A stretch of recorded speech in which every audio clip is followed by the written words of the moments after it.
all of its trade and most of its revenue is dependent on the United States. There's less than, what's the population of Canada? It's got to be sub 20 million. Let's look it up. 15 million? It's probably the size of our biggest city. Okay, so they say it's 40. Mm-hmm. All right, but that's the population of our top 3 cities. Right. Between New York and LA and Chicago, that's 40. It. That's 40 million people. Right. So that's crazy, actually. And Canada is like basically the same size as the United States, right, including Alaska. And it's like, you want to solve affordability issues, let's just merge. Right. If you were to treat Canada and the United States as 2 corporations that are, friendly, but they're still kind of competing. Yeah. Just have the bigger one absorb the other one. Well, it's really not. The left thinks it's just like evil imperialism, aggressive invasion, and it's like he's not invading anything. He's suggesting. He's suggesting. He's negotiating obvious, mutually advantageous strategies. Right, and it's like it's not the first time we've added a state to the Union. Oh, and that's see what we do. We're the United States, right? They don't have an understanding of our governmental structure. You could easily create, like, for example, like the most of Canada has about the population density of North Dakota. Let's just say.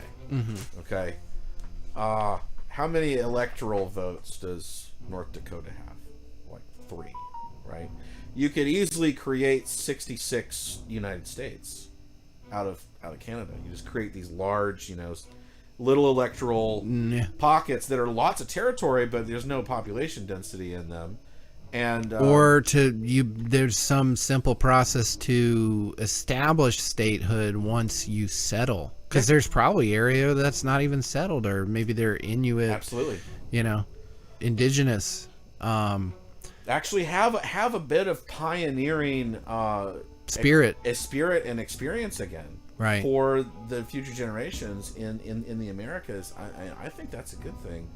And then honestly, you're just a hop, a skip, and a jump away from a trans-American union, where Brazil, they're basically the head honcho in South America, alongside maybe Argentina. But Brazil's basically the head honcho. Now, they're a little more inimical to some of these big grand designs, because they're more in cahoots with the BRICS, right? Yeah. Russia, India, China, and that's the other kind of side of the equation. Is like, are these tariffs really like the dawn of a golden age, or is it more like a vehicle towards dystopic brinkmanship? Because it seems like that is a more probable trajectory than a golden age. If you're isolating more, creating more trade barriers, more costs to respective populations, putting more of the bill on the everyday consumer, is that really a golden age tactic, or is that more of a brinkmanship tactic? It seems like it's more the latter, where it's like, oh, you dare me? I'm going to play chicken. Basically, you want to play a game of chicken, right? I've got the tank, and you've got the Mazda Miata. All right, ready, set, go. Mazda Miata is like tailing it the other direction, right? The tank is just chasing the Miata. That's the kind of game of chicken that Trump wants to play, and to an extent, he may have that. All these nations could just capitulate. I was trying to find it. It's possible. I was trying to find it because it was in one of his first Oval Office, taking questions from the press things the first week he was in, and he was asked about BRICS, and he was like, these countries, they want to try something cute. I don't even know, is China part of BRICS? I don't even know. Yeah. Of course, there's an obvious C in BRICS. So that was like an underhanded, insult, basically, that this little alliance that they have, like, oh yeah, that'll be finished. And it's like, Right. how long have we been hearing about BRICS this, BRICS that? And, one way or the other, the shit's getting shaken up. And I want to be optimistic, and I do like to think about these possibilities, especially when all I hear is like negative. You know, oh, he's gonna take over Canada and he's bullying our allies and shit like that. I'm like, come on, we've been bullied too. Well, yeah, it's like we've been footing everyone's bill basically for decades. Insane when you actually look at the dollars and Right. cents of it, like It's with crazy. our contribution to NATO and World Health Organization, Yeah, all of it. and I don't even need to go over the line items because it's popular knowledge at this point. But the USAID stuff, I mean, people should just be tip of the iceberg. people should be outraged. It's tip of the iceberg too. I mean, and especially when it's juxtaposed with this parasitic IRS that, right.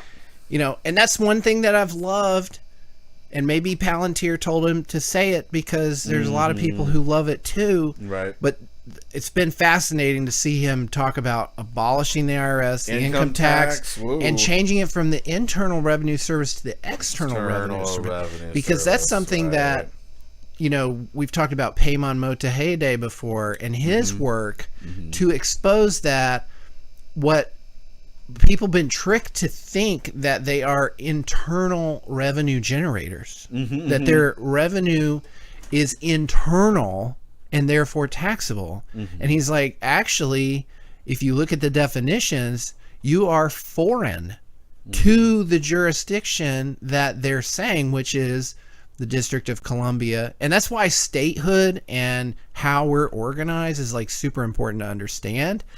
It is kind of mind-blowing to think about, oh, they created this 10 square mile area called District of Columbia. It's not a state, but it is the head of the federal government. People think of the federal government as like superior to the states, but it's actually the other way around. It's like the only reason the Fed exists is because the states formed a union around the Bill of Rights, which is being violated today by the existence of the feds. So they're even less than inferior.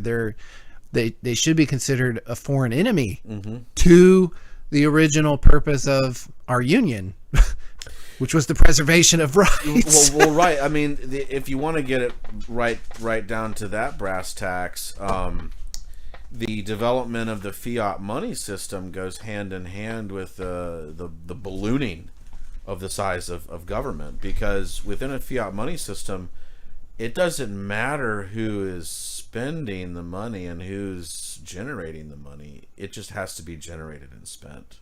That's one of the more fascinating things that Elon I didn't mean to take such a huge shit on Elon, because he does say a lot of you know, and they're coming out with things that I mean, you and I would say if they came out, oh yeah, like we knew that was true, like, you know, just common sense would tell you. Right. But now it's part of the national conversation, and like we've known, it's been kind of, you know, the left would call it a conspiracy theory or just internet like gossip, basically.